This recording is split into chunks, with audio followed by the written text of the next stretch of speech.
Hello friends, स्वागत है आपका फुल पत्ती वाली करंट अफेयर्स में।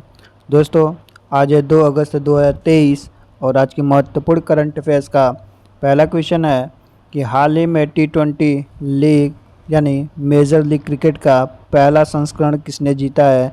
तो इसका राइट आंसर है एमआई न्यूयॉर्क। एमआई न्यूयॉर्क जिसके कप्तान निकोलस पूरन थे, इन्होंने मेजर लीग क्रिकेट का खिताब जीत लिया है। बात करते हैं एमआई न्यूयॉर्क टीम की, तो यह टीम रिलायंस इंडस्ट्रीज़ कंपनी की टीम है। बात कर लेते हैं यूएस टी20 लीग की, तो 2023 में इसका पहली बार आयोजन हुआ है जिसमें 6 टीमों ने भाग लिया था और यह आयोजन टेवासास अमेरिका में हुआ है। कुछ महत्वपूर्ण बातों पे हम ध्यान देंगे तो लल्लन टॉप बातों में पहला क्वेश्चन है कि पहली प्रीमियर वॉलीबॉल लीग कहाँ हुई। तो इसका राइट आंसर है जयपुर राजस्थान में, जिसे मुंबई महाराष्ट्र ने जीता था। नेक्स्ट है कि महिला प्रीमियर लीग की विजेता पहली बार कौन बनी है। तो इसका राइट आंसर है मुंबई इंडियंस। ये महिला प्रीमियर लीग पहली बार इसका आयोजन हुआ है जिसमें मुंबई इंडियंस ने यह खिताब अपने नाम जीता और मुंबई इंडियंस की कप्तान हरमनप्रीत कौर थी। नेक्स्ट है कि आईपीएल 2023 में फेयर प्ले अवार्ड किस टीम को मिला। तो इसका राइट आंसर है दिल्ली कैपिटल्स को। नेक्स्ट बात करते हैं न्यूयॉर्क की, तो न्यूयॉर्क यह हडसन नदी के किनारे स्थित शहर है और इसे हम गगनचुंबी इमारत के नाम से भी जानते हैं। न्यूयॉर्क में यूएनओ का मुख्यालय भी स्थित है। आगे बढ़ते अपने नेक्स्ट क्वेश्चन नंबर 2 की तरफ। तो क्वेश्चन नंबर 2 है कि हाल ही में भारत सरकार ने किस देश के साथ इंडिया स्टैक साझा करने हेतु समझौता किया है। तो इसका राइट आंसर है Papua New Guinea. Papua New Guinea के साथ इंडिया स्टैक साझा समझौता भारत ने किया है। बात करते हैं इंडिया स्टैक की, तो इंडिया स्टैक की, तो यह डिजिटल इकोनॉमी को बढ़ावा देने के लिए यह समझौता किया गया है।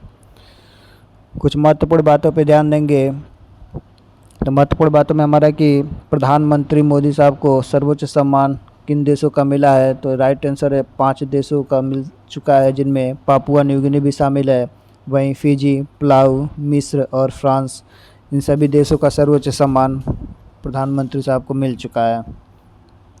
नेक्स्ट बात करते हैं कि राष्ट्रपति को सर्वोच्च सम्मान कहाँ का मिला है। तो इसका राइट आंसर है सूरीनाम का सर्वोच्च सम्मान राष्ट्रपति द्रौपदी मुर्मू को मिला है, जिसे हम द येलो स्टार के नाम से भी जानते हैं। नेक्स्ट बात करते हैं महत्वपूर्ण क्वेश्चन में, तो वंदे भारत ट्रेन का निर्माण हेतु समझौता कहाँ किया गया है। तो इसका राइट आंसर है अल्साम कंपनी, जो कि फ्रांस की है। इसने भारत के साथ वंदे भारत बनाने हेतु समझौता किया है। नेक्स्ट बात करते हैं कंटेंटफुल कनेक्टिविटी कार्यक्रम किसने लॉन्च किया। तो इसका राइट आंसर है माइक्रोसॉफ्ट, जो कि गांव या ग्रामीण क्षेत्रों में इंटरनेट कनेक्टिविटी को बढ़ावा दे सके। आगे बढ़ते अपने क्वेश्चन नंबर 3 की तरफ। तो क्वेश्चन नंबर 3 है ये हाल ही में किस राज्य के जडेरी, नमकट्टी और चेदी बुट्टा साड़ी को जीआई टैग मिला है। तो इसका राइट आंसर तमिलनाडु। तमिलनाडु की जडेरी, नमकट्टी और चेदी बुट्टा साड़ी को जीआई टैग इस बार दिया गया है। कुछ महत्वपूर्ण बातों को हम देखते हैं, जिसमें जीआई टैग के बारे में कुछ महत्वपूर्ण बातें हैं। इसे वाणिज्य और उद्योग मंत्रालय जारी करता है, जो 10 वर्ष के लिए किसी भी प्रोडक्ट को दिया जाता है उसकी गुणवत्ता के लिए। बात करते हैं जीआई टैग की, तो इसकी स्थापना 1999 के अधिनियम से हुई थी और सन 2004 में पहली बार जीआई टैग दार्जिलिंग की चाय पश्चिम बंगाल को दिया गया था। और सर्वाधिक जीआई टैग तमिलनाडु को मिल चुका है, जो कि 58 जीआई टैग तमिलनाडु राज्य को प्राप्त है। वहीं दूसरे नंबर पर उत्तर प्रदेश को सर्वाधिक जीआई टैग मिल चुका है। कुछ महत्वपूर्ण इस बार जीआई टैग मिले उत्पादों या पदार्थों के बारे में जानेंगे। तो पहला कि अमरोहा ढोलक, बनारसी पान, रामनगर का बैगन और हाथरस की हींग, यह उत्तर प्रदेश को मिला जीआई टैग है। नेक्स्ट बात करते हैं ओथुर पान पत्ते की, तो यह तमिलनाडु को मिला जीआई टैग है। वहीं कम्बम अंगूर भी तमिलनाडु का जीआई टैग है। नेक्स्ट बात करते हैं बसहोली पेंटिंग की, तो यह जम्मू और कश्मीर का जीआई टैग मिला है इसको। नेक्स्ट बात करते हैं नागरी दुबारा चावल की, तो यह छत्तीसगढ़ का जीआई टैग मिला है इस चावल को। नेक्स्ट बात करते हैं इसाद आम की, तो यह कर्नाटक में मिला जीआई टैग है इसे। नेक्स्ट आगे बढ़ते क्वेश्चन नंबर 4 की तरफ।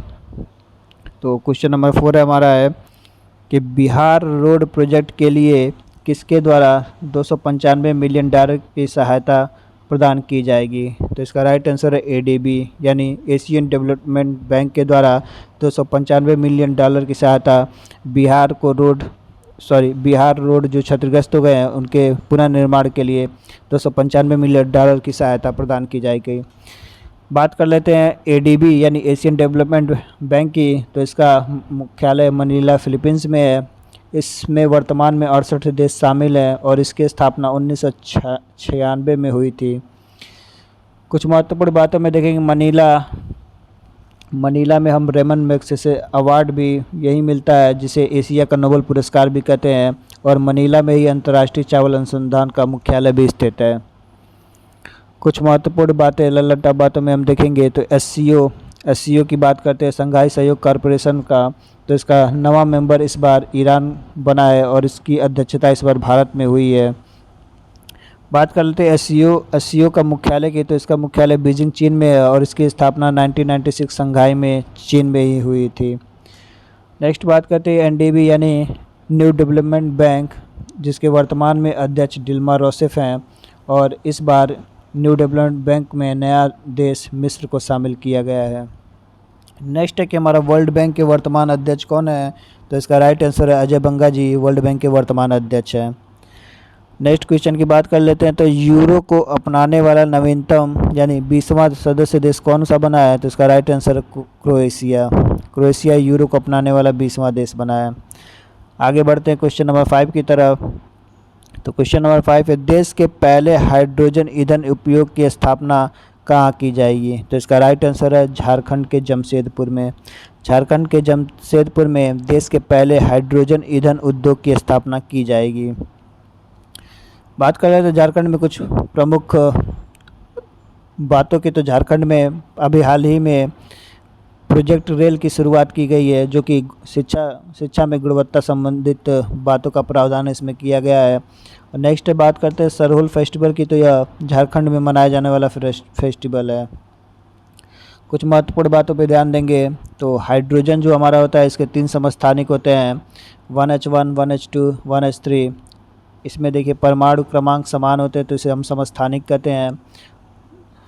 1H1 मतलब प्रोटियम होता है, 1H2 ड्यूटेरियम और 1H3 ट्रिटियम। यह हाइड्रोजन के 3 समस्थानिक हैं। कुछ महत्वपूर्ण बातों में जैसे हम देखेंगे क्रायोजेनिक इंजन क्या होता है। तो यह अति न्यूनतम ताप पर काम करने वाला ईंधन है, जो कि अति न्यूनतम ताप पर भी काम कर सकता है, जिसमें हाइड्रोजन और ऑक्सीजन लिक्विड अवस्था में प्रयोग किए जाते हैं। क्रायोजेनिक इंजन की बात करते हैं तो हाल ही में चंद्रयान 3 जो लॉन्च हुआ उसमें भी इसका प्रयोग हुआ था, जो C-25 नाम से इसका इस्तेमाल किया गया था चंद्रयान 3 में। नेक्स्ट बात करते हैं बोकारो लौह इस्पात संयंत्र की। तो यह झारखंड में बनाया गया था, जो सोवियत संघ की सहायता से बनाया गया था। यह तीसरी पंचवर्षीय योजना में इसका निर्माण किया गया था। आगे बढ़ते क्वेश्चन नंबर 6 की तरफ। तो क्वेश्चन नंबर 6 है कि हाल ही में केंद्रीय मंत्री भूपेंद्र यादव ने resource efficiency circular economic industries coalition यानी RECEIC का शुभारंभ कहाँ किया है। तो इसका राइट आंसर है चेन्नई, तमिलनाडु में।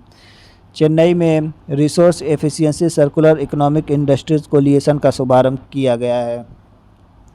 बात करते हैं चेन्नई में। तो हाल ही में चेन्नई में G20 के पर्यावरण मंत्री कार्य समूह की 4थी बैठक का हाल ही में आयोजन हुआ था, और G20 से कुछ जुड़ी बातों पे हम नज़र डालेंगे। तो G20 की पहली शेरपा बैठक जो कि उदयपुर राजस्थान में हुई, और बात करते हैं प्रथम शिक्षा कार्य समूह की बैठक चेन्नई में ही हुई थी। और नेक्स्ट बात कर लेते हैं G20 की अध्यक्षता 2024 में ब्राज़ील करेगा, और 2023 में अध्यक्षता भारत ने किया है, और इसके पहले 2022 में अध्यक्षता इंडोनेशिया ने किया था। नेक्स्ट बात कर लेते हैं G7 यानी G7 जो कि कुछ 7 देशों का प्रमुख संगठन है, जिनमें Germany, France, Japan, America, Italy, Canada और इंग्लैंड शामिल हैं। G7 की हाल ही में बैठक इस बार जापान में संपन्न हुई है। नेक्स्ट बात करते हैं आई फ्लू की, तो यह एडिनो वायरस से फैलने वाली बीमारी है। आगे बढ़ते हैं क्वेश्चन नंबर 7 की तरफ। तो क्वेश्चन नंबर 7 हमारा है कि आरबीआई के डिजिटल भुगतान इंडेक्स के अनुसार वित्त वर्ष 2022-23 में डिजिटल भुगतान में कितने प्रतिशत की वृद्धि हुई है?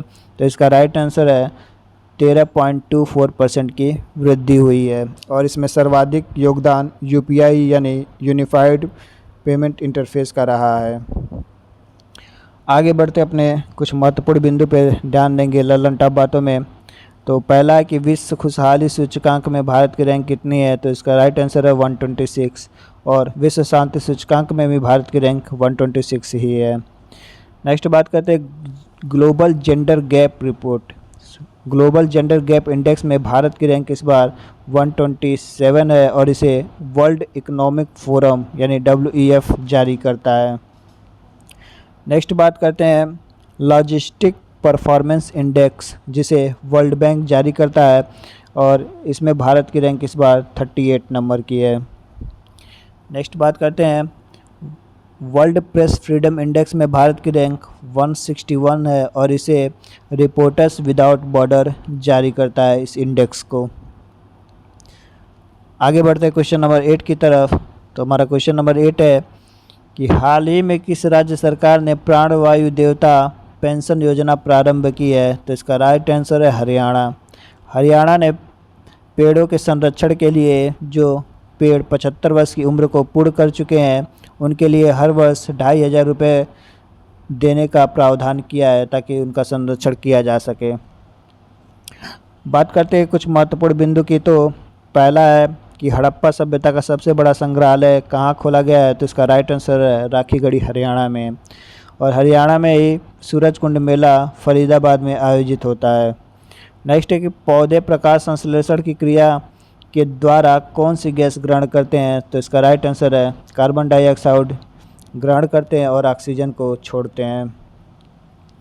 नेक्स्ट बात करते हैं डेंड्रोक्रोनोलॉजी किससे संबंधित है? तो इसका राइट आंसर है पेड़ों की उम्र को पता लगाने में इसका प्रयोग किया जाता है डेंड्रोक्रोनोलॉजी का। आगे बढ़ते हैं क्वेश्चन नंबर 9 की तरफ। तो क्वेश्चन नंबर 9 है हमारा कि हाल ही में राष्ट्रीय मूल्यांकन और प्रत्यायन परिषद के निदेशक पद पर किसे नियुक्त किया गया है? तो इसका राइट आंसर है गणेशन कन्नावीरन को। गणेशन कन्नावीरन को राष्ट्रीय मूल्यांकन और प्रत्यायन परिषद के निदेशक पद पर नियुक्त किया गया है। बात करते हैं राष्ट्रीय मूल्यांकन और परिषद के निदेशक की। तो NACC यानी राष्ट्रीय मूल्यांकन और प्रत्यायन परिषद की स्थापना UGC यानी यूनिवर्सिटी ग्रांट कमीशन आयोग के द्वारा की गई थी। कुछ महत्वपूर्ण बिंदु पर ध्यान देंगे। तो लल्लन टॉप बातों में हमारा पहला कि TV नरेंद्रन को हाल ही में टाटा स्टील के MD और CEO के रूप में नियुक्त किया गया है। और बात करते हैं BVR सुब्रमण्यम के, तो इन्हें नीति आयोग के CEO के पद पर नियुक्त किया गया है। वही बात कर रहे थे प्रवीण सूद की, तो इन्हें CBI यानी सेंट्रल ब्यूरो ऑफ इन्वेस्टिगेशन का महानिदेशक नियुक्त किया गया है। और जगदीश कुमार को UGC यानी यूनिवर्सिटी ग्रांट कमीशन का हेड नियुक्त किया गया है। आगे बढ़ते क्वेश्चन नंबर 10 की तरफ।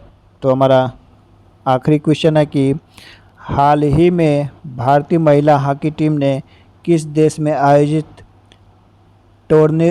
टोर्नेमो डेल सेंटेनारियो 2023 का खिताब जीता है? तो इसका राइट आंसर है स्पेन, जो कि बार्सिलोना में स्टार्ट हुआ था। टोर्नेमो डेल सेंटेनारियो 2023 का खिताब भारत ने जीत लिया है। बात करते हैं स्पेन की, तो इसकी राजधानी मैड्रिड है और इस बार भारत ने स्पेन को हराकर यह खिताब अपने नाम जीता है। वहीं बात करते हैं महिला हॉकी टीम की, तो इसकी कप्तान सुनीता पुनिया थी।